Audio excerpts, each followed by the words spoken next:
chegar aqui e ver uma congregação como essa, ver uma família dessa, local, na cidade de Curitiba. Qual é o nome desse bairro? SIC. Eu não sei quais são os bairros de Curitiba, me perdoem pela ignorância. O povo perece pela falta de conhecimento, né? Vai ter perecimento por causa da minha falta de conhecimento, mas o Kleber já me colocou no lugar. E eu vir aqui e ver o que eu estou vendo é incrível. Porque tem uma coisa que nenhum modelo, nenhuma aparência externa pode maquiar. A gente pode até fazer teatro, mas tem aquilo que vem de dentro, aquilo que flui do coração, do centro do nosso ser, sobe como um aroma. Tem cheiro. Você já chegou num lugar e você sentiu um clima meio estranho? A vibe estava meio ruim? A parada estava assim, tipo, não leva mal não, tá? Eu tenho esse jeito de falar, tá? Mas eu sou crente, tá? Creio em Jesus e fui salvo, transformado. Mas o meu jeito é meio assim, a vibe, a parada, o negócio, tá entendendo? Né? Se eu fosse Paulo da época, né? Eu ia falar, já viu o Paulo Cajadada no Instagram? Né? O Paulo fala umas coisas, aí o cara, quem estava escrevendo a carta de Paulo dizia assim, né? Paulo, se falar isso vai ser forte demais. Aí escreve desse jeito, como foi escrito. Portanto, quando eu cheguei aqui, já desde a sexta, mas principalmente hoje, eu fiquei ali fora, e eu fui lá fora porque eu gosto de ver. E eu gosto de sentir. Eu senti um aroma. E tem um aroma de alegria aqui. Tem um aroma de vida aqui. De vida fluindo. E vida fluindo não é resultado de domingo. A gente acha que vida fluindo é resultado de domingo, enquanto na verdade vida fluindo é resultado do dia a dia. É resultado do que vocês estão vivendo todos os tempos. É resultado daquilo que cada um aqui está plantando, está colhendo, cada um está semeando. E não é semeando individualmente, é semeando um na vida do outro.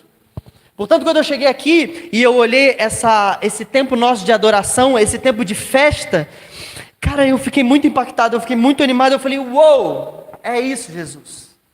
Que loucura, que coisa boa poder ver a festa do povo de Deus.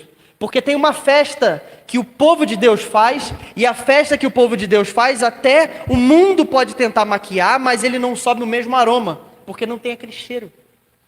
Porque a gente pode até maquiar a aparência, mas a gente não consegue maquiar a natureza. E toda a natureza ela tem um cheiro. Carne tem cheiro e espírito tem cheiro. Cheiro é algo que você só sente assim, ó. Você só percebe. E aqui nesse lugar tem um cheiro. Cheiro de Deus. Tem cheiro de mover do Espírito. Por mais que foi muito rápido. Tem cheiro de alegria do povo de Deus.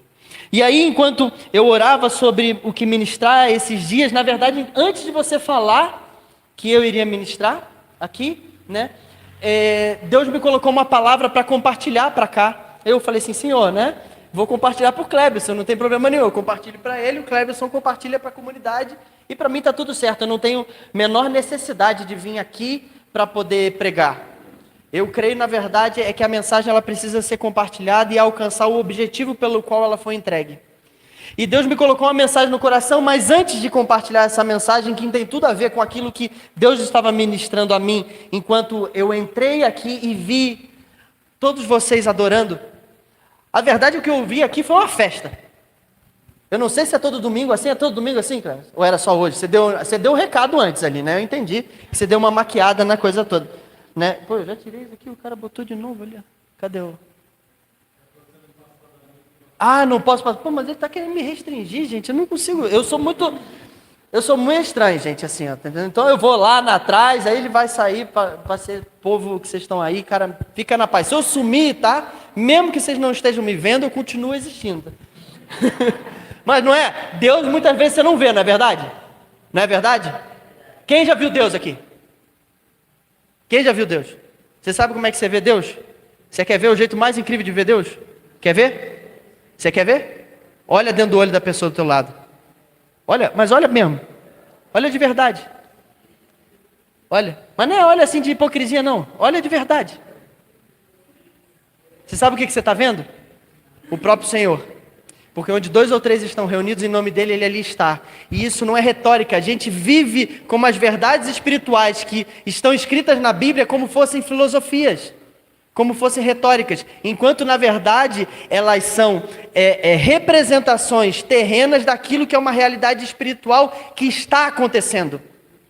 E é por isso muitas vezes que a gente tem dificuldade de ter relacionamento com Deus, porque Deus parece etéreo, enquanto na verdade Deus é a coisa mais concreta, e não só mais concreta, como Ele se revela dentro do olho, dentro da comunhão do nosso irmão. Quando você olha, se você não está vendo Deus, tem uma coisa errada com você. Porque no momento que você foi inserido no corpo, a única coisa que você tem direito a ver dentro do olho do teu irmão é o próprio Cristo. Mesmo até que ele não esteja revelando. Mas eu estava perguntando para o Cleberson se todo final de semana é assim. Todo final de semana é assim? Cada dia é melhor, tá? Estamos subindo para um lugar mais alto. Já ouviu essa música? Portanto, tem um cheiro que está exalando aqui, tem uma festa que está acontecendo aqui. Porque às vezes você vai em congregações que estão reunidas em nome de Cristo e não tem festa. Você vai em congregações que estão reunidas em nome de Cristo e não tem cheiro, não tem aroma. Tem congregações que você vai que tem festa, mas não tem aroma. Mas toda congregação que tem aroma, ela tem festa. Porque a festa, ela é o resultado natural do povo de Deus que viveu algo com ele. E aí você vai para o texto de Neemias 8. Não vou ministrar sobre isso, mas eu creio que daqui é o fio que Deus nos dá para entrar naquilo que Deus quer falar para nós na noite de hoje. Que diz assim: então Neemias prosseguiu e disse assim: vão e comemorem com um banquete de comidas saborosas e bebidas doces, e repartam o alimento com aqueles do povo que não prepararam nada. Este é um dia consagrado ao nosso Senhor. Diga assim: este é um dia consagrado ao nosso Senhor. Não fiquem tristes, diga isso. Pois a alegria do Senhor é a sua força. E aí presta atenção o que o texto diz para frente, é poderoso demais. Ele diz assim: então o povo saiu para comer e beber numa refeição festiva, para repartir o alimento e celebrar com grande alegria, pois tinham ouvido e entendido a palavra de Deus. Cara, isso aqui é muito poderoso o que está escrito aqui. Sabe o que está dizendo aqui? Está dizendo que a alegria é resultado de ter entendido, de ter ouvido e entendido a palavra de Deus. Portanto, só dá para ver a alegria genuína no povo de Deus quando o povo de Deus ouve a palavra e a entende. Por quê? Porque a palavra alegria significa contentamento. E contentamento, ela significa preenchimento. É você estar no máximo, tipo um copo, quando ele está completamente cheio. Esse copo, por exemplo, ele não está totalmente contentado. Está meio quebrado, mas não está totalmente contentado. Por quê? Porque falta um pouco para ser cheio. Logo, falta um pouco ainda de ouvir e entender. É possível que de repente na sua vida, se está faltando um pouco de alegria, é porque ainda faltam partes no qual você hoje, na maturidade que você tem, ainda precisa ouvir e entender. Portanto, quando você chega numa congregação que tem alegria, e essa alegria tem aroma, tem cheiro de Deus, significa que essa congregação, na maturidade que ela está hoje, ela tem ouvido. Diga assim: essa congregação tem ouvido. E entendido. Porque você ouve com os ouvidos naturais, mas você entende no teu espírito. Porque a palavra entendimento, aqui ele está falando, é iluminação, revelação. E toda revelação, ela gera uma prática. Logo, se ela gera uma prática, quando você vê, você vai ver gente celebrando. Por que eles estavam celebrando? Quando alguém olhasse para eles, ia falar: o que está acontecendo aqui? Eles ganharam uma guerra? Eles estão felizes por causa do novo templo? Eles estão felizes? Não, eles estão felizes, sabe por quê? Porque tinha um profeta lendo a palavra ao ouvido deles, e quando eles ouviram, eles entenderam. E isso é muito poderoso, porque significa que quando você tem vivido aqui, você não tem só ouvido a palavra, porque muita gente vai no culto de domingo, muita gente ouve pregação, muita gente lê livro e retém muita informação, mas não entende nada. Você quer ver se a pessoa está entendendo? Prática de vida. Prática de vida é o principal sintoma de que alguém está de fato entendendo. De alguém está de fato não só ouvindo, mas entendendo e tendo revelação. Logo, se alegria é resultado de ouvir e entender, vocês estão comigo? Sim ou não? Sim. Glória a Deus. Está fazendo sentido para vocês? Sim. Diga assim: eu estou alegre. Eu estou alegre. Você acha que você repetir que você está alegre vai mudar alguma coisa? Não vai mudar nada. Você sabe o que muda você estar alegre? Você ouvir e entender. Portanto, se é possível que agora você não esteja alegre, Você não precisa ficar com acusação de tipo, eu não estou ouvindo, não estou entendendo nada. Não, sabe o que você precisa? É desespero dentro do teu ser de buscar ouvir.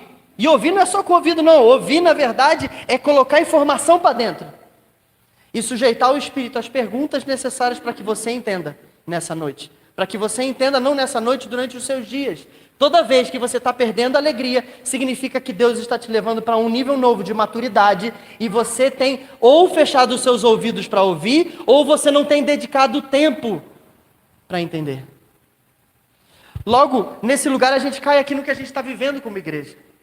Logo a gente cai no lugar, no que significa a palavra igreja. Significa no que Deus está fazendo. Você conseguiria dizer o que Deus está fazendo agora? O que é a igreja para você? Qual que é o propósito eterno de Deus? Se você pudesse estar assim, sabe? Tá, só você, entendeu? Você não precisa responder para mim, não. Mas você vai responder para você só, tá? Não responde para mim, tá? Qual que é o propósito de Deus? O que Deus quer fazer nessa vida aqui, nessa terra? Por que você vem no domingo aqui? Por que você se reúne num grupo, na casa? Por que você lê a Bíblia? Por que você é discípulo? E por que você discipula? Por que, cara, que tem cada coisa? Muitas vezes, lá dentro do nosso ser, principalmente pela cultura local, e principalmente cultura religiosa, no qual formou as nossas raízes, e nós não podemos negá-las, nós precisamos assumi-las, e assumir para partir delas. Está fazendo sentido para você isso? A partir desse lugar, nós precisamos pegar e entender uma coisa. Eu perdi o fio da meada. Da cultura local, me ajuda. A cultura local fez com que a gente achasse que nós precisamos simplesmente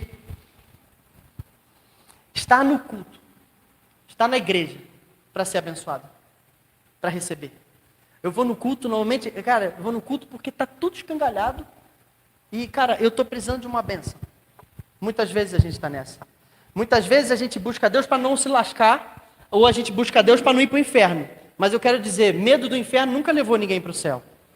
Na verdade, entender o que é o céu, quem Deus é e o que Ele está fazendo agora, faz você estar já, agora, assentado com Cristo Jesus nas regiões celestiais.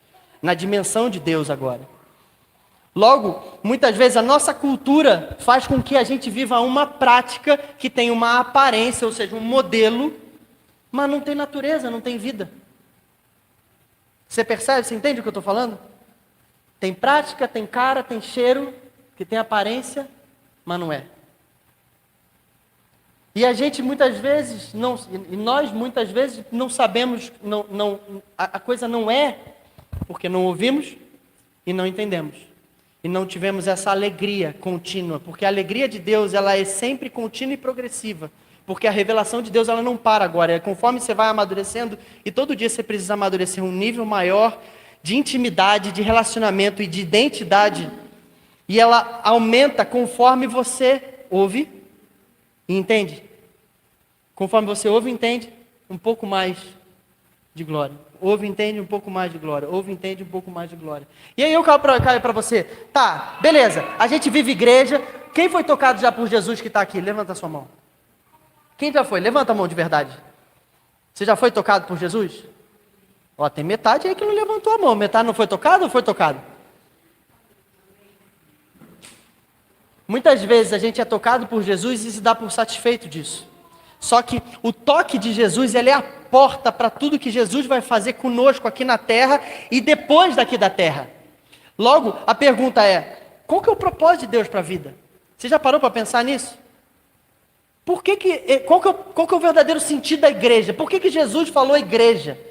O que Jesus está fazendo comigo e com você? Qual que é o seu papel dentro da igreja? Porque quando você não entende o propósito, o preço que vai ser cobrado para você durante a vida e conforme você estiver se movimentando, principalmente no momento que você nasce de novo e começa a fazer parte de uma congregação, o preço que vai ser cobrado vai ser alto demais. Aí o que vai acontecer? Você vai se esconder. Você não vai assumir os papéis que Deus espera que você assuma. E Deus não chamou você para ficar sentado só ouvindo. Deus não chamou você para ficar sentado só recebendo. Jesus não é um gênio da lâmpada que você vai até ele, esfrega ele para que ele realize os seus desejos. Jesus, ele é a referência, o primeiro dentre muitos. Ele é a referência no qual ele, tendo feito, tendo vivido, ele vai lá e espera que você vá lá e faça também. Faz sentido isso para você? Você está comigo nisso? Logo, se você não entende, não ouve e não entende, como é que você vai viver? Ficou meio estranho aqui, está dando, acho que, eco. Se você não ouve e não entende, se você não dedica tempo para ouvir, eu vou mudar, ouvir é procurar, é colocar informação para dentro. Você coloca informação para dentro ouvindo uma pregação, você coloca informação para dentro ouvindo uma música, você coloca informação para dentro quando você está orando para Deus, porque oração, por exemplo, a conversa que você faz com Deus, ela não é aquilo, não é um tempo de petições, não é uma lista de petições e de desejos e ordenanças que você está soltando ao céu para que ele realize aqui na terra. Na verdade, a oração é você dizer: cara, agora eu sou um filho maduro, pai, e eu quero ouvir aquilo que você tem para dizer a respeito de mim, a respeito da minha família e a respeito da cidade onde eu estou localizado. O que você espera? Agora eu estou interessado em ouvir. Isso é oração.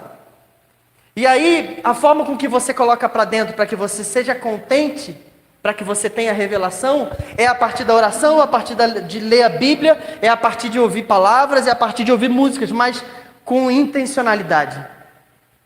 Quem não é intencional em nada que faz, está como um barco que está sujeito a qualquer tipo de ensinamento e qualquer tipo de vento. Fica indo e voltando. Vive uma montanha-russa, sobe, desce, sobe, desce. E os pés firmes, eles são sempre resultado de alegria. E alegria é resultado de ouvir e entender. E aí eu caio. Quantas pessoas aqui fazem parte de de algum grupo local, de algum grupo pequeno numa localização? Quantos fazem aqui? Levanta a mão de verdade. Vamos lá, gente, para não ter que ficar pedindo para levantar a mão. Vai, levanta. Beleza, quem não levantou não faz parte de um grupo local na casa? É isso? Amém. Oi? Oi? Ou está sem mão, é possível também. Vocês estão com vergonha quando eu peço para levantar a mão? Então, ficaram acanhados comigo. Eu sei que eu sou carioca, eu sei que eu faço pergunta demais, tá? Mas, por favor, gente, eu vou ser muito sincero, eu só consigo pregar com interação. Se bobear, eu boto até o povo para falar, tá ligado? Eu sou bem interativo, então eu preciso de vocês. Oi? Isso, se não levantar a mão, eu vou até aí, tá? Você quer que eu vá? Eu vou. Porque daqui da frente eu vejo todo mundo. Aleluia. Ah, já sei. Eu estou entendendo vocês. É que eu não me apresentei. Eu vou me apresentar então. Eu sou Tiago Fiuza de Moura Magalhães Rosma. E isso, na verdade, é porque vocês não fazem ideia que meu nome era para ser maior ainda. Mas você sabe o que significa isso? Isso é profético, tá entendendo? Porque quem tem nome grande, normalmente era filho de rei. Portanto, eu sou filho do rei. Você é filho do rei? Se você não é filho do rei, cara, você quer ficar com um nome grande, você vai lá para o início de Mateus, tá entendendo? Lá tem um bando de nome, né? Você bota esses nomes tudo atrás de você e diz: cara, isso aqui é tudo minha genealogia. Você vai ver que você vai ter um monte de sobrenome, tá ligado? Isso é o que eu espero para você. Então, eu sou o Tiago, eu moro no Rio de Janeiro, sou pastor numa comunidade local, eu e minha esposa é a Ágata. Tenho 2 filhos, sou casado há 15 anos, tenho um filho de 13 e uma filha de 6, e eles são incríveis, pelo menos eu acho, mas são muito bagunceiros, é bem difícil de educar filhos, não é verdade? Quantos têm filhos aqui? É mais difícil ainda educar filho quando nós não entendemos o propósito de ser pai. E é mais difícil ainda ser pai quando nós não entendemos o propósito da família. É mais difícil ser família quando nós não entendemos o propósito da igreja. É mais difícil ser igreja quando nós não entendemos o que estava no centro do coração de Deus. Entenderam a raiz? Logo, eu sou o Tiago Fiuza, tenho 35 anos, tenho 18, entendeu? 18 aqui, né? Mas a carinha ainda é 18. Você quer ver se eu raspar a barba? Fica difícil, cara. Não deixam nem eu pregar. Teve vez já que eu entrei no hospital para levar meu filho, né? De 13 anos, né? Para poder entrar com ele, né? Era hospital infantil. Não, ele foi agora, você que não sabe. Ele tinha 12, tem 13 agora, tinha 12. Entrei lá, né? Era hospital infantil, ou seja, só pode até 18, né? Aí perguntaram: tá, me dá sua carteira de identidade. Aí eu falei: pra quê? Ué, mas você não está querendo entrar? O que você tem aqui? Você está tendo de doença? Eu falei, não, moça, você não está entendendo, eu sou o pai da criança, tá ligado? Eu vim trazer a criança. Aí, no início do ano passado, eu fui registrar meu filho na escola, né? E aí, quando eu fui lá, sentei na escola, tinha um pouco antes, estava na pandemia? Foi antes da pandemia, fui registrar meu filho na escola, né? Sentei lá, eu e a Ágata, né? Para você entender e sacar quem é que aqui tem mais aparência de velho e mais novo, né? A Bíblia diz que só as crianças entrarão no reino dos céus, né? Então todo aquele que está já dentro do reino dos céus tem aparência de mais novo. Então se você não tem aparência de mais novo, meu irmão, é bom você orar para restaurar. Mas aí eu cheguei lá na escola, sentei eu e a Águia, eu fiquei calado, e a Águia está resolvendo tudo sobre a criança que ia entrar na sétima série ou sexta série? Sétima série, na hora que sentou, ouviu tudo, fiquei uma meia hora calado, e ela falando com a pessoa e dando todos os dados da criança que ia estudar na sétima série. Aí a pessoa vira para mim e pergunta, e qual que é o telefone do aluno? Aí eu olhei e falei, o quê? Ué, me dá o seu telefone, qual que é o seu número? Porque o aluno aqui precisa ter telefone. Eu falei, não, moça, você não entendeu não. Na verdade, eu sou o marido da Águia e nós dois estamos vindo registrar o nosso filho. Ela achou que... Aí eu pensei, de duas uma, né? Ou ela pensou que eu tinha a mesma idade e estava até hoje na sétima.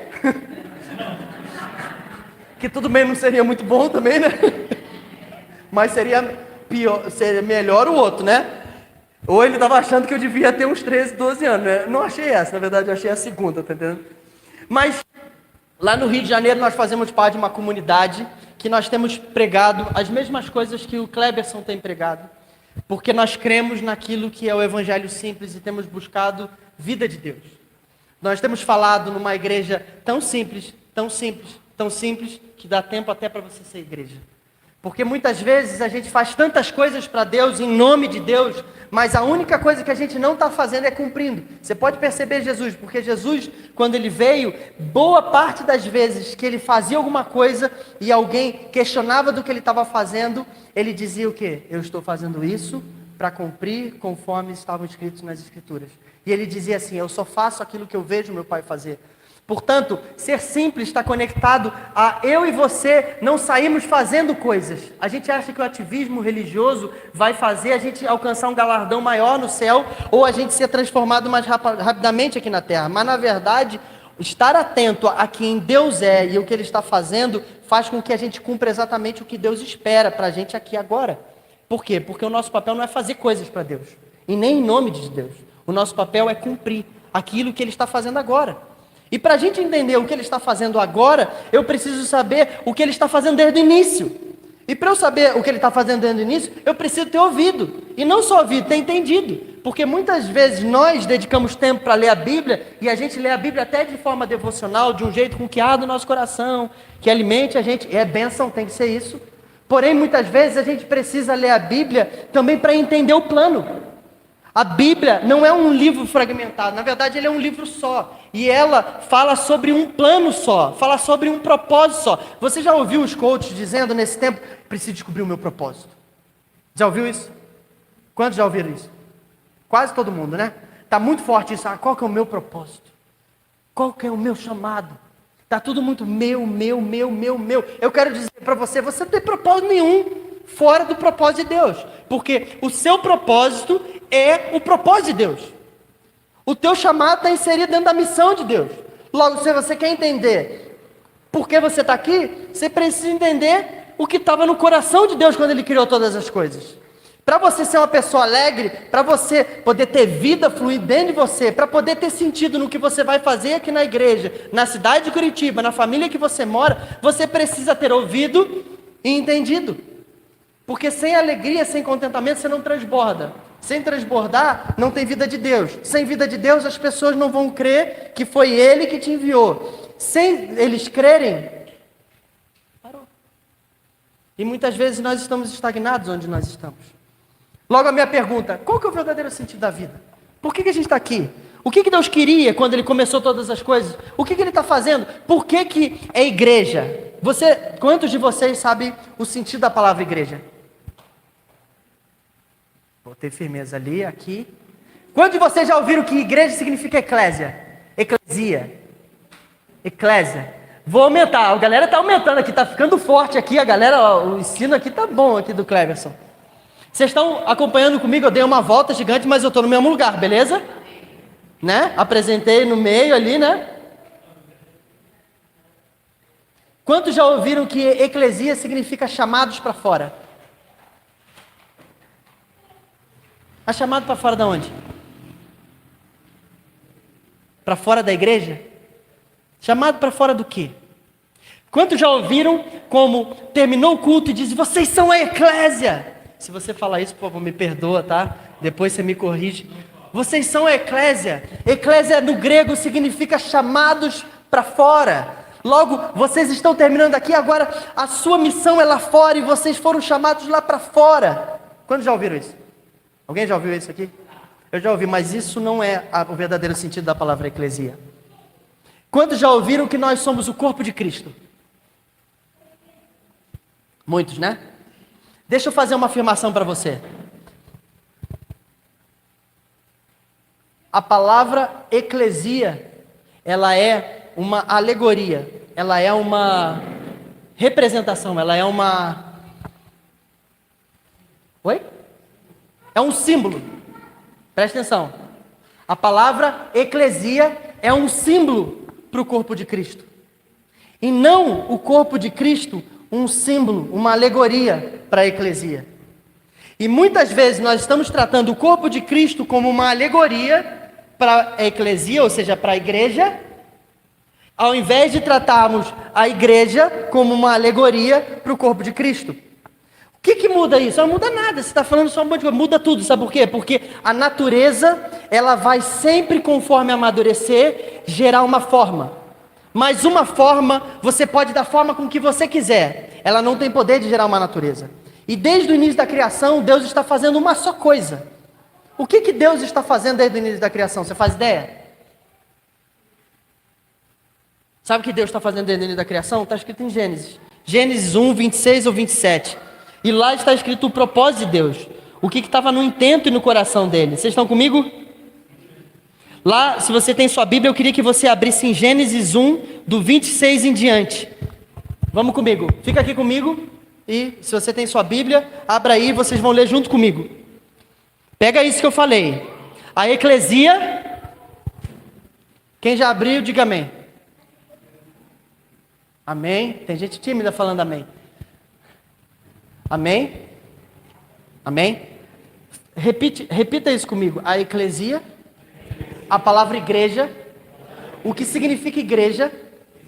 É uma alegoria, ou seja, é uma representação daquilo que é o corpo de Cristo.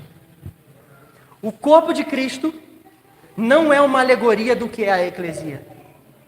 Você sabe por quê? Porque o corpo de Cristo, ele não é uma parábola. O corpo de Cristo não é um entendimento filosófico. O corpo de Cristo, ele não é uma... Sabe quando uma historinha assim, sabe quando você vai dar... Vocês entenderam a alegoria?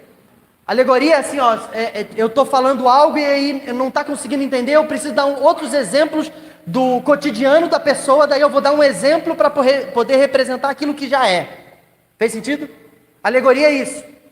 O corpo de Cristo, ele não é um exemplo para representar aquilo que já é. O corpo de Cristo, ele é. Ele é uma realidade. Sem nós entendermos a realidade,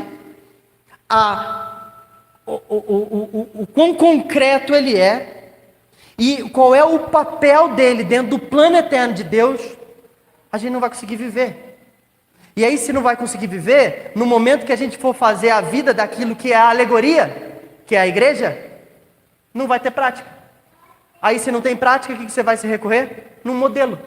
Por quê? Porque você vai precisar ter uma referência externa para poder ter uma aparência. Enquanto, na verdade, quando você entende o corpo de Cristo, e não só entende, como você se insere e é habitado nele e habita nele, por si só, vai gerar uma forma e uma vida. Onde Deus está explicando o corpo de Cristo está aqui em Gênesis 1, 26, que é onde ele está dando o fio da meada de tudo que ele está fazendo e qual é o centro que ele está fazendo em toda a eternidade. Diga assim, Deus está fazendo uma coisa só por toda a eternidade. Deus tem um plano só. E esse plano não mudou.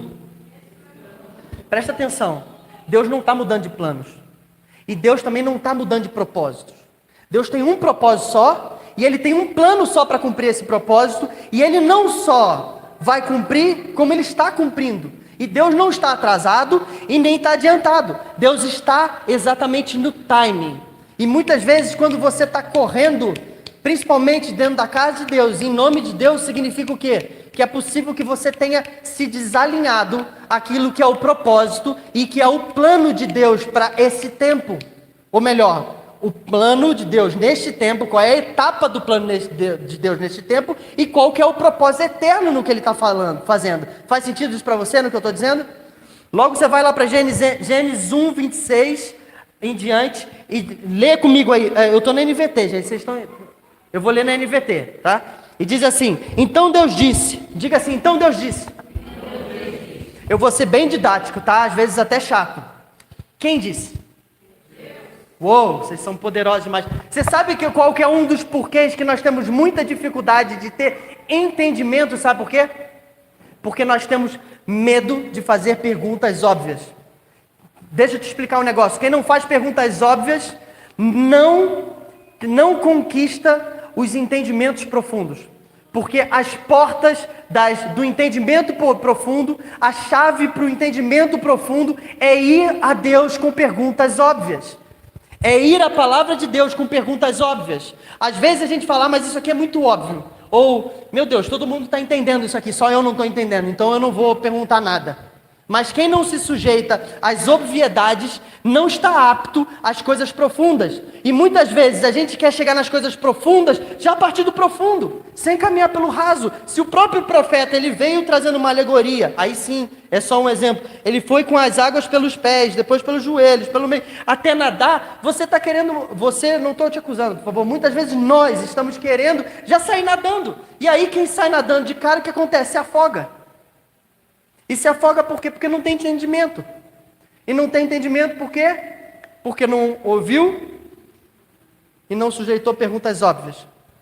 Logo, aqui está dizendo, então Deus disse. Quem disse?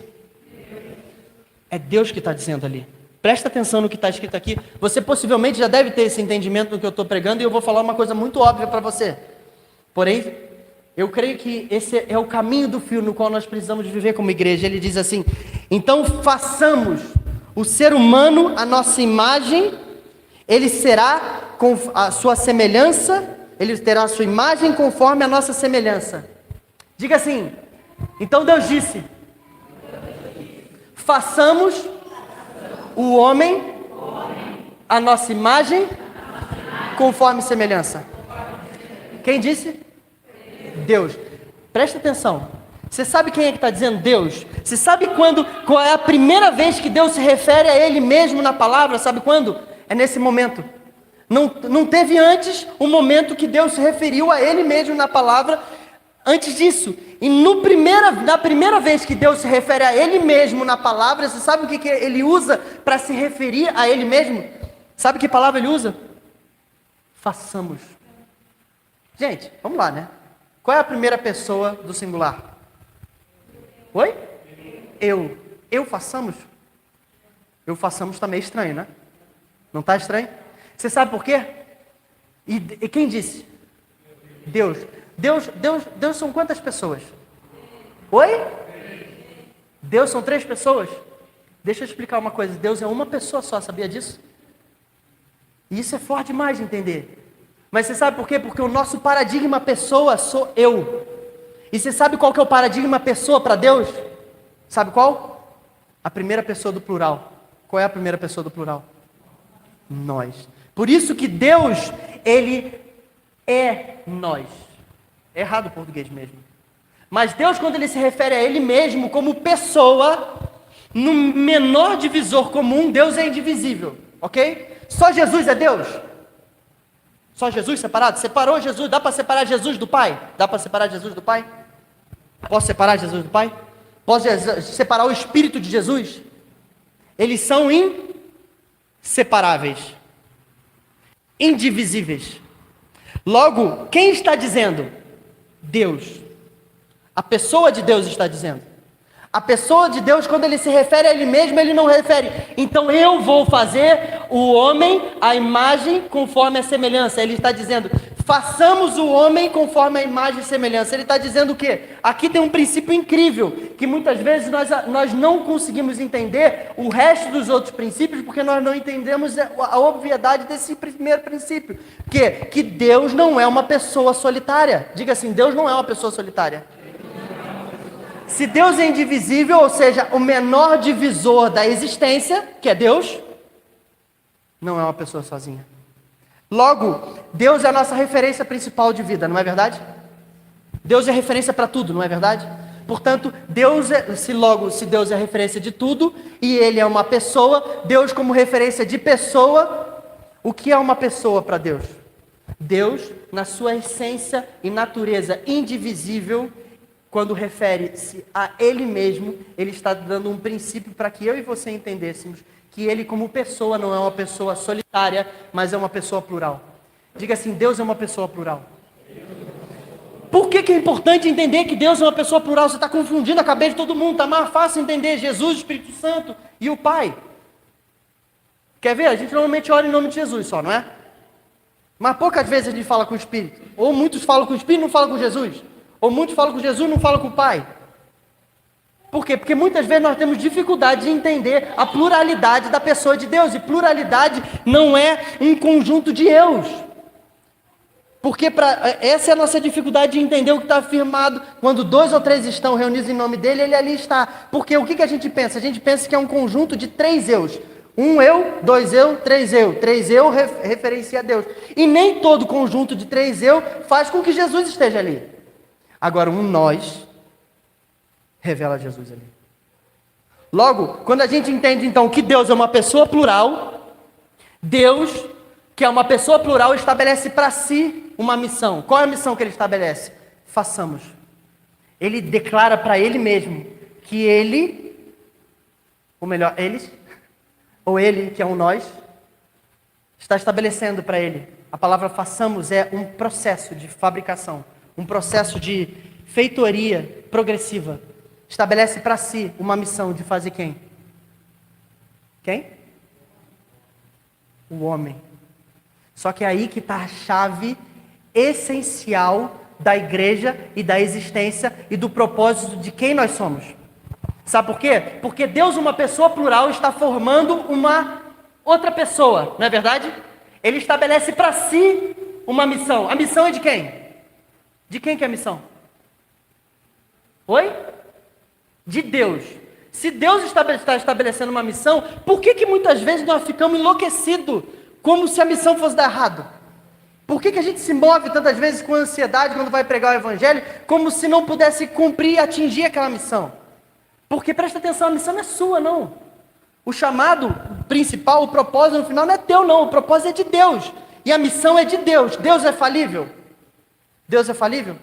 Não, Deus é infalível. E Deus não é mentiroso. Ele cumpre tudo o que ele fala, não é verdade? O que Deus disse lá no início? Ele disse então, façamos o homem à nossa imagem conforme a semelhança. Quem disse isso? Deus. Quem Deus é? Deus é uma pessoa. Deus como pessoa não é uma pessoa singular, sozinha. Você, por exemplo, como é que é o seu nome? Perdão? Oi?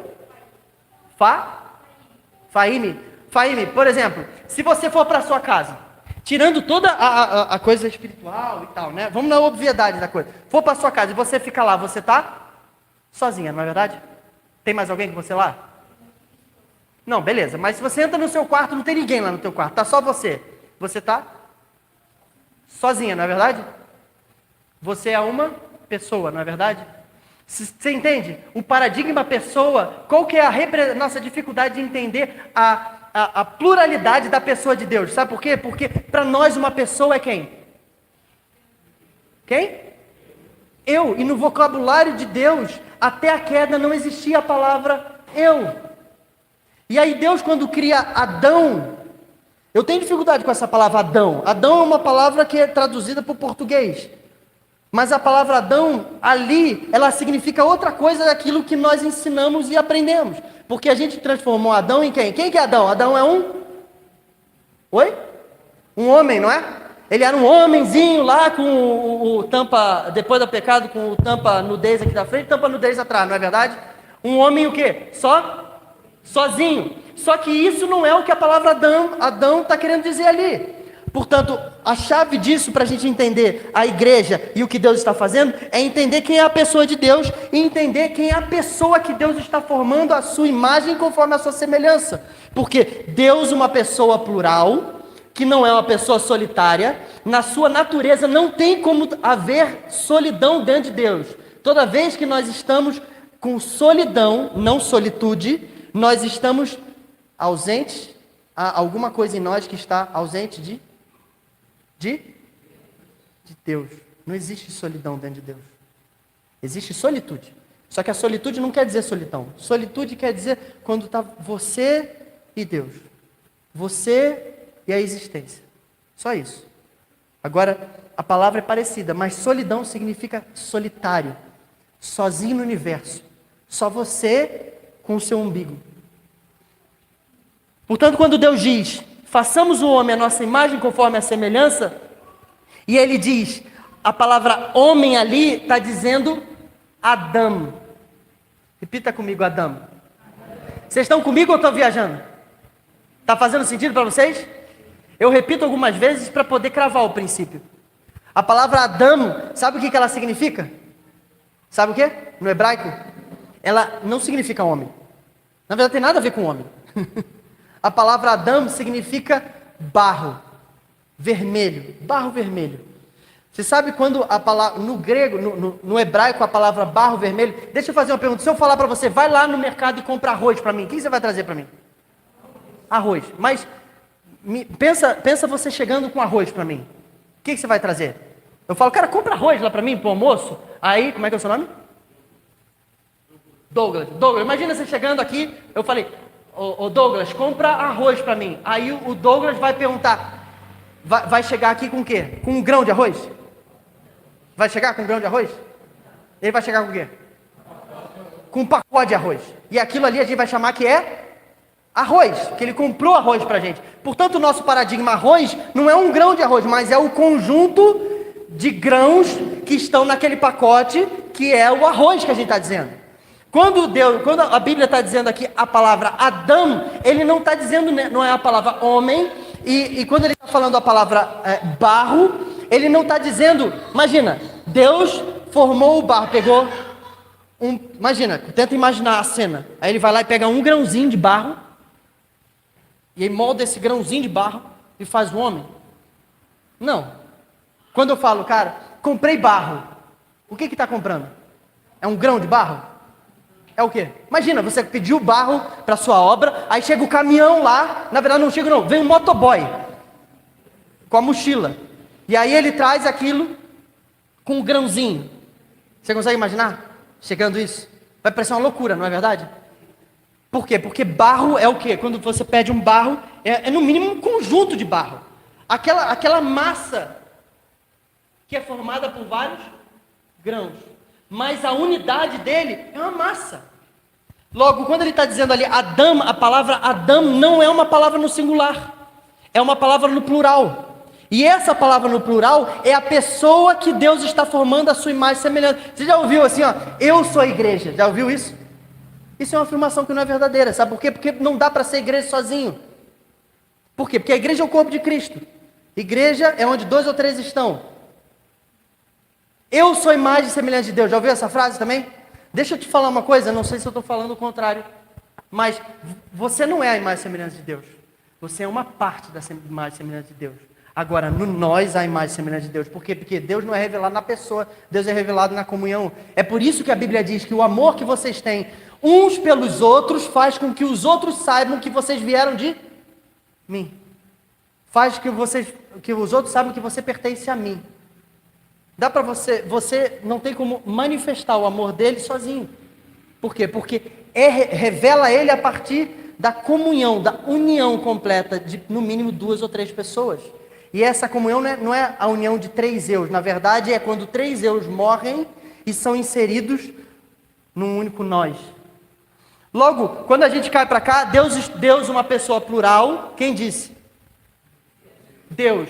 Deus é uma pessoa plural. Logo, Deus não é sozinho. Esse Deus que não é sozinho, que é uma pessoa plural, está formando Adão, que é uma outra pessoa. E o paradigma de pessoa para Deus não é uma pessoa solitária. É uma pessoa que na sua unicidade não é só.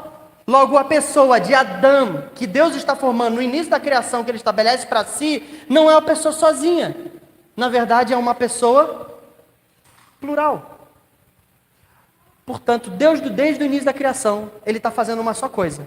Ele está formando uma pessoa, a sua imagem, conforme a semelhança. Onde essa pessoa não é um conglomerado de eus, mas sim uma só pessoa que é formada por um nós.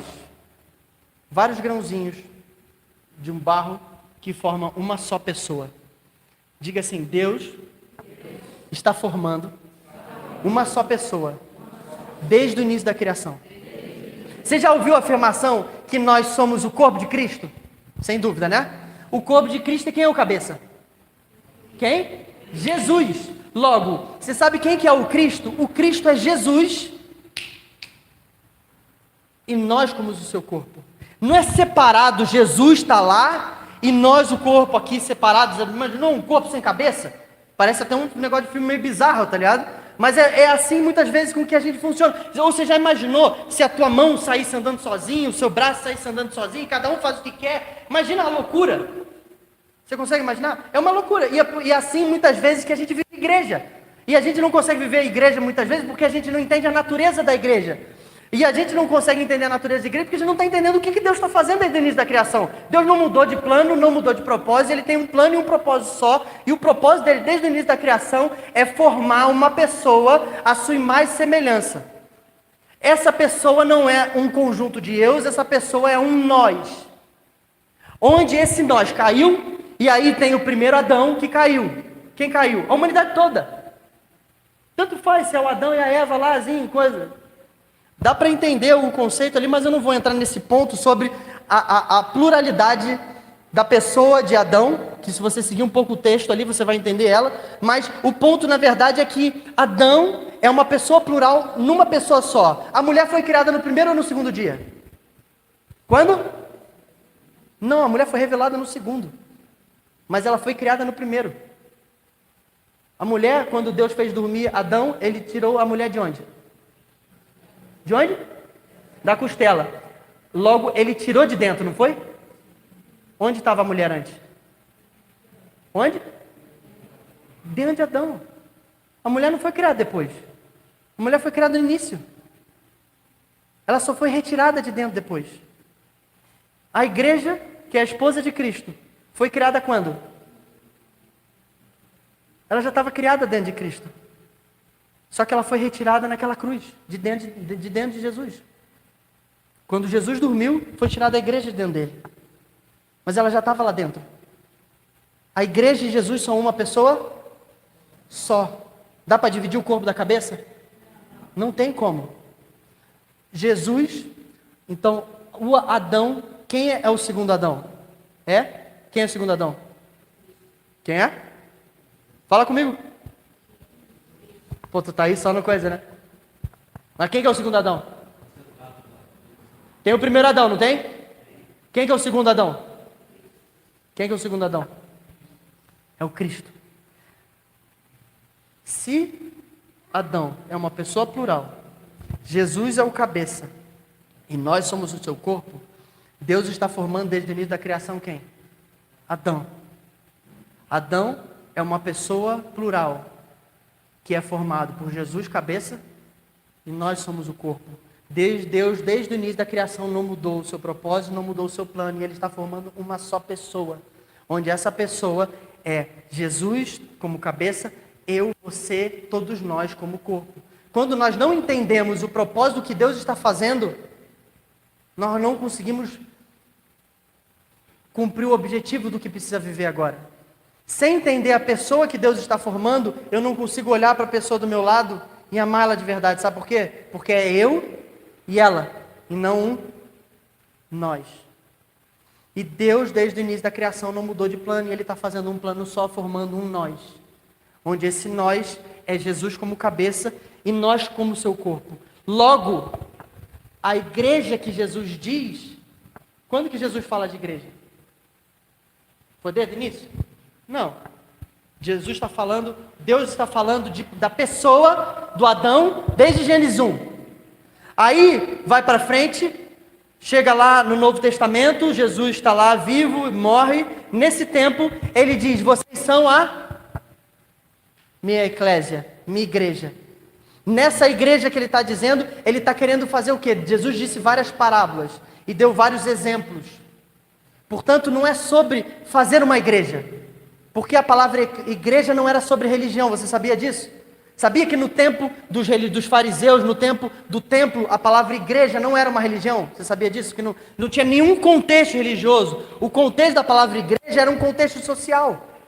E não tinha nada a ver com isso. Logo, o que Jesus está fazendo? Jesus ele está responsável por ser a semente da pessoa de Deus que está sendo formada desde o início da criação, da continuidade no desenvolvimento dela, para que ela seja cumprida no tempo de hoje, revelada.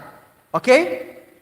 E aí, para que as pessoas que estão ali entendessem o paradigma igreja, ou melhor, o paradigma pessoa, ele dá uma analogia, que é a eclesia. E a gente hoje está tentando viver a eclesia e usando o corpo como analogia. Enquanto, na verdade, o corpo é uma realidade e a eclesia é uma analogia, para explicar qual é a prática, qual é a forma da realidade daquilo que é a pessoa de Deus. Fez sentido para você ou eu dei muita volta? Faz sentido para você? Então, para eu finalizar, quando a gente chega na palavra eclesia, porque para a gente entender a forma, qual que é a prática? Qual que é o dia a dia? Ele disse então sobre uma prática, que é o quê? A eclesia, que é como o corpo funciona.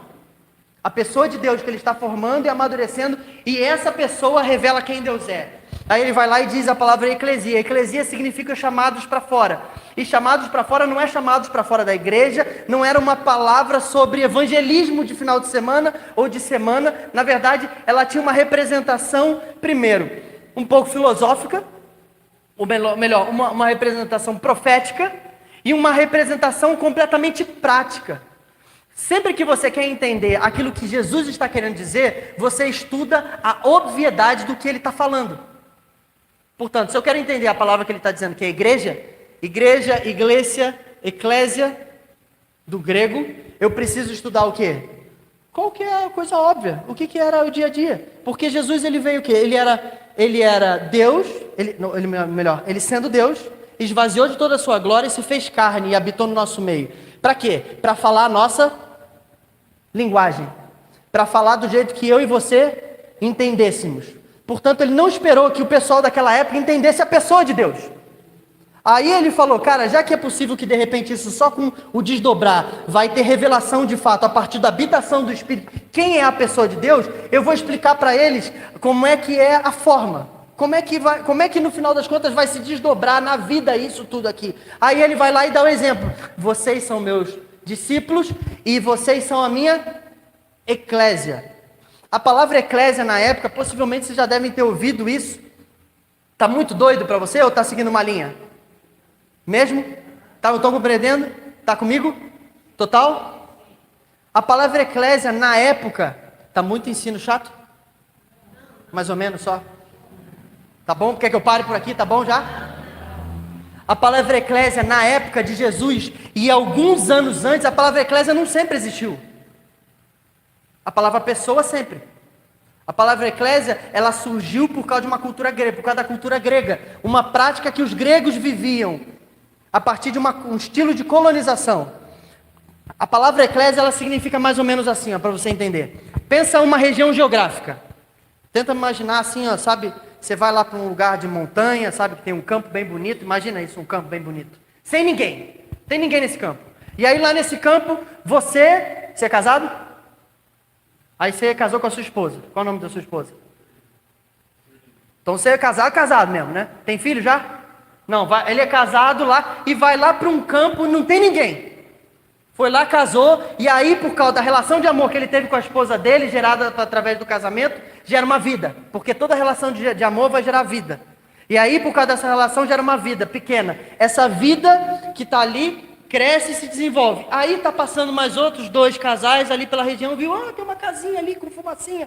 Pô, a gente está caminhando há tanto tempo, que bonito esse lugar. Será que a gente... Aí passou ali, conversou, decidiu morar naquele mesmo lugar. Aí passa mais outra família, passa ali de novo, olhou que lindo esse lugar, é verde, tem água verdejando, dá para plantar aqui, dá para cultivar, é seguro, o pessoal não é bravo, vamos morar aqui também nesse lugar. Aí uma família, 2 famílias, 3 famílias começam a morar na mesma região geográfica. Quando 2, 3, 4, 5, 6, 10 famílias moram na mesma região geográfica, onde não havia ninguém morando, ali começa o quê?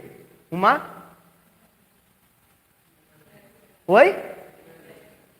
Uma vila. Uma cidade. Uma vila, quando se desenvolve, mais pessoas vão morando, se torna uma cidade. Aí entra a palavra eclésia. Diga assim para mim, ó. Repita assim, ó. Toda palavra estranha do Evangelho não era estranho para quem estava dizendo. Quando os gregos estavam dizendo eclésia, sabe o que eles estavam falando? Chamados para fora. Eles não estavam dizendo eclésia, tá ligado? Entendeu?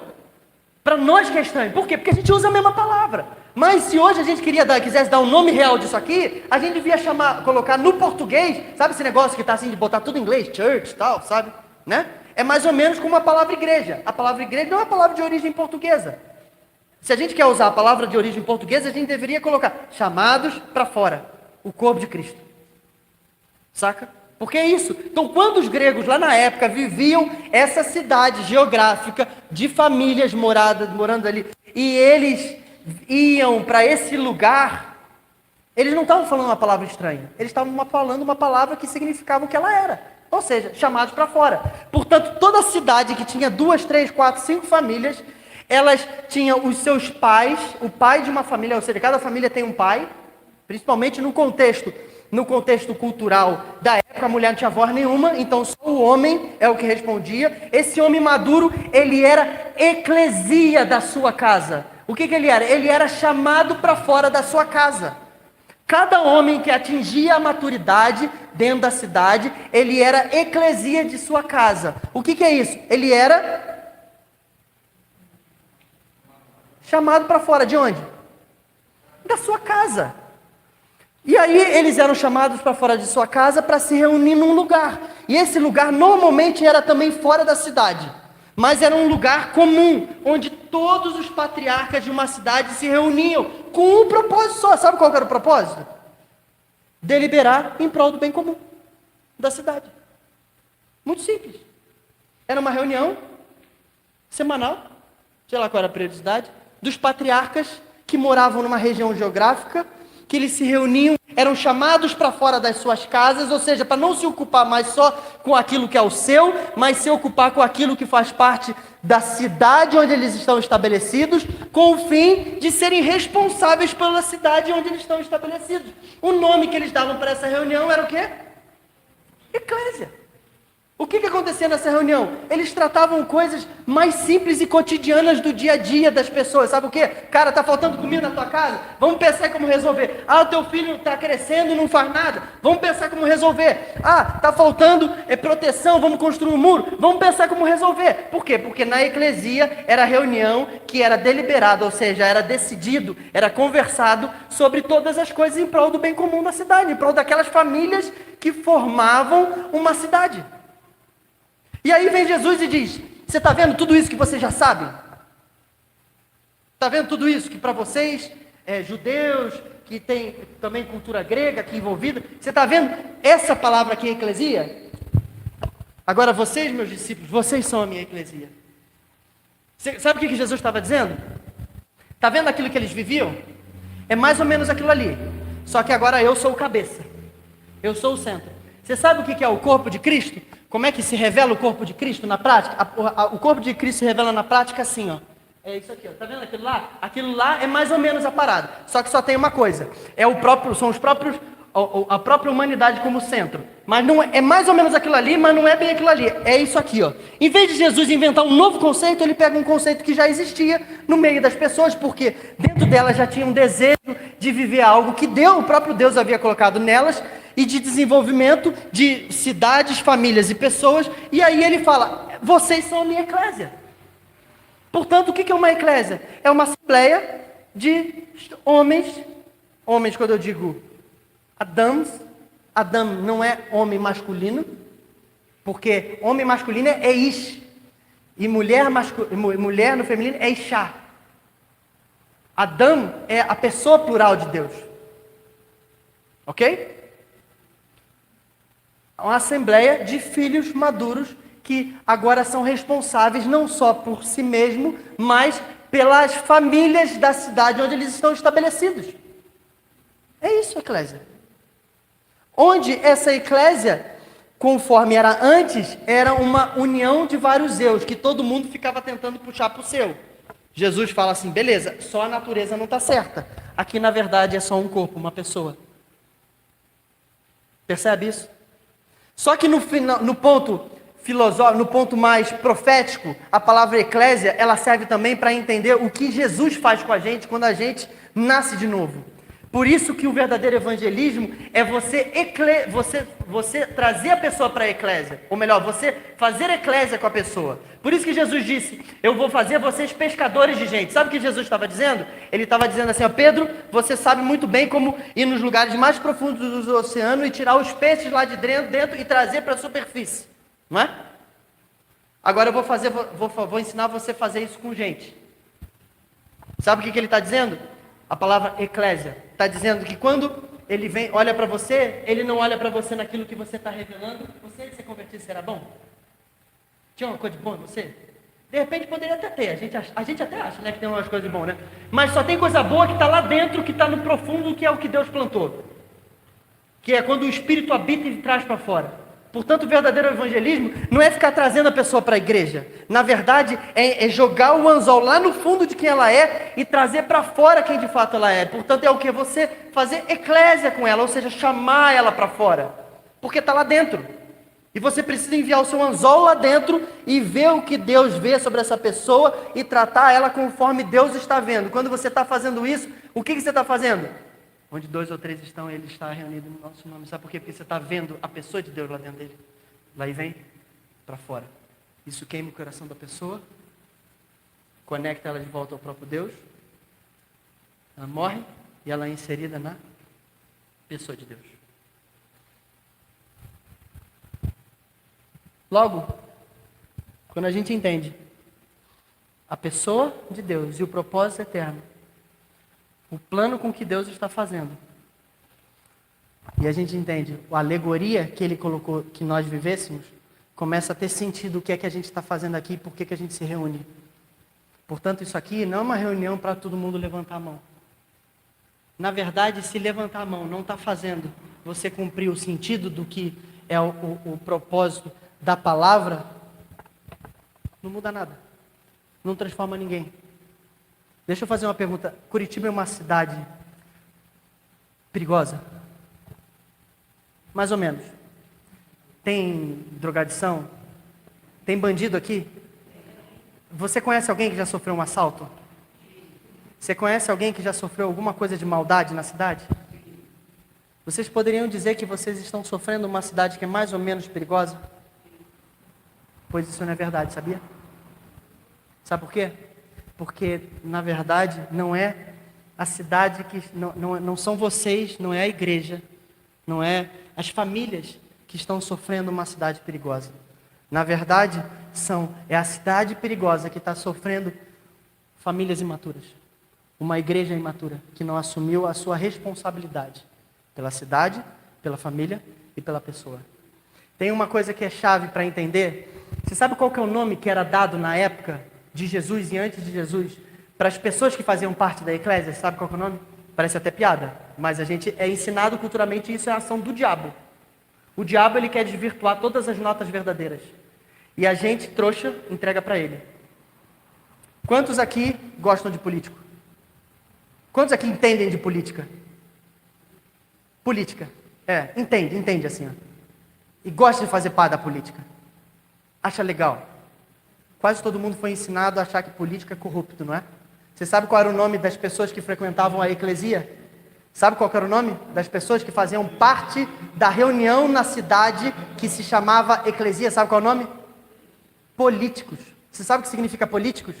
Político, cidadão da polis. Sabe o que significa? Homem maduro que assumiu a responsabilidade da sua cidade. Toda pessoa que alcançava a maturidade, ou seja, que nem você casou com a sua esposa, saiu da casa dos seus pais, né? Está desenvolvendo a própria casinha, construiu a casinha, ela está plantando, né? E aí chega o tempo no qual ele não é mais filho imaturo, agora ele é um filho maduro porque gerou uma família. E aí ele construiu a casa dele, ele é então chamado para fora da casa dele, não é? Para fazer parte da eclesia e deliberar sobre a cidade. Não só sobre mais ele, porque antes era dentro da casa dos pais, não só sobre ele e a casa dele, que é a família dele, mas agora a eclesia da casa dele para a comunidade. Ele era chamado para ser político. Você sabe qual era o nome da pessoa que, tendo maturidade já suficiente para ser político, abria mão deliberadamente de ser político? Sabe qual era o nome dado na época? Vocês já ouviram muitas vezes esse nome, sabe qual? Idiota. Você sabe o que significa a palavra idiota? Aquele que tem um umbigo como próprio centro. Portanto, todo aquele que participa na eclesia é um político e participa não só de frequentar, participa de deliberar. Portanto, uma eclesia sem lideranças, com poucos liderantes, significa o quê? Que ela é uma reunião cheia de idiotas. E poucos políticos. Por quê? Porque ser político não é só ir. Político é ir e deliberar. Portanto, uma reunião, de um lugar, numa cidade, que tem poucas pessoas, tem muitas famílias aqui ao redor? Portanto, um lugar que tem reuniões da eclesia e não tem pessoas frequentando a reunião da eclesia porque estão muito ocupadas com o próprio tempo, o que elas são? Idiotas. Eu já fui um idiota. Você já foi um idiota? Eu já fui um idiota. E o pior, eu já fui um idiota até dentro da igreja. Eu já fui um idiota até na reunião da igreja, porque eu ia lá só para receber. Eu não ia lá para deliberar sobre a minha responsabilidade diante da minha cidade. Não ia lá para deliberar sobre a minha responsabilidade diante das famílias que estávamos ao meu redor, dentro da minha eclesia. Eu era um idiota porque eu não ia lá para deliberar sobre a minha responsabilidade sobre mim mesmo.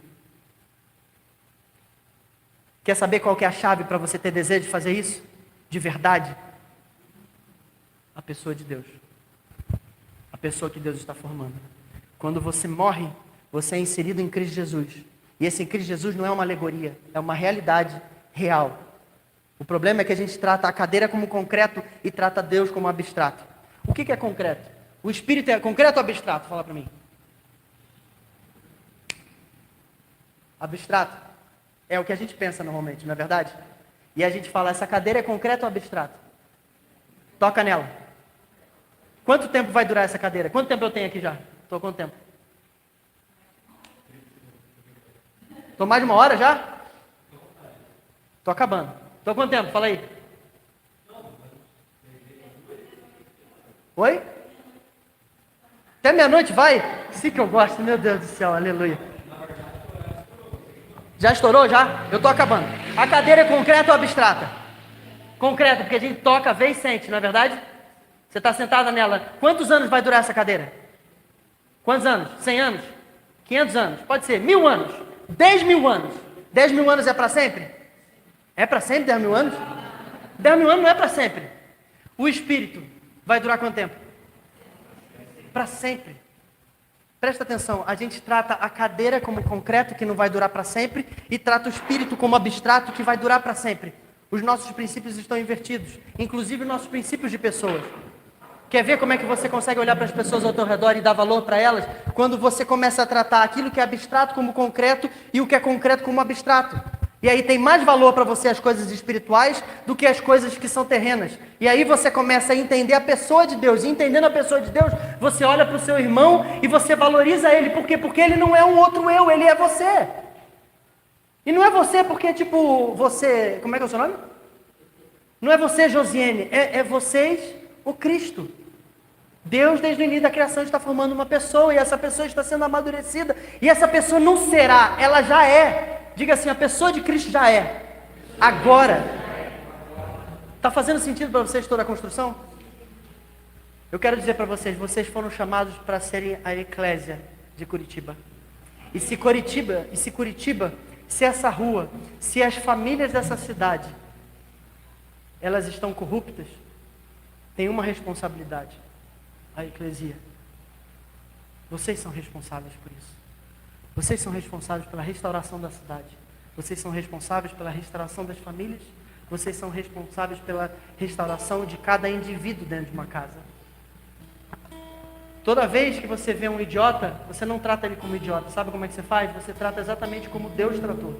Sabe como? Meu filho amado em quem eu tenho prazer. Você olha para ele e vê e joga lá dentro o anzol. Teria dificuldade com uma prostituta? Com um cacheiro? Um cafetão? Que lidera as prostitutas? É difícil, né? Mas você sabe qual que é a chave para você tirar ele desse lugar? Você sabe qual que é o evangelismo que a gente tenta fazer? É transformar bode em ovelha. Enquanto na verdade o verdadeiro evangelismo é achar as ovelhas que estão achando que são bodes e lembrar elas que elas não são. E tratar elas como de fato Deus vê elas. E aí quando você de fato vê elas, você pesca lá dentro delas e traz elas para fora. Quando você traz elas para fora, o que elas vão começar a fazer? Amadurecer. No amadurecer elas vão começar a fazer parte da onde? Da eclésia. E não só sentar para ouvir, sentar para participar. Deus está chamando vocês aqui para não serem idiotas lá fora e também não serem idiotas aqui dentro. Deus já está chamando vocês para serem filhos maduros, sacerdotes na casa de Deus. E a casa de Deus não é esse lugar, não. A casa de Deus é a reunião onde os filhos maduros se reúnem. Nessa reunião deliberam em prol de Deus em comum, em prol da manifestação de Deus. É por isso que onde 2 ou 3 estão, Ele ali é revelado. Eu creio que Deus está chamando você para isso. Está chamando você para evangelizar diferente. Não ser sabe, uma má notícia para as pessoas. Que elas têm que parar disso, parar daquilo, parar de assado. Não, é uma boa notícia. Eu te achei, cara. Nós somos um, cara. Eu vejo quem você é, cara. E aí quando você vê quem Ele é e trata e olha dentro dos olhos, você envia o teu anzol lá para dentro e pesca ele aqui para fora, para que ele seja eclesia, chamado para fora.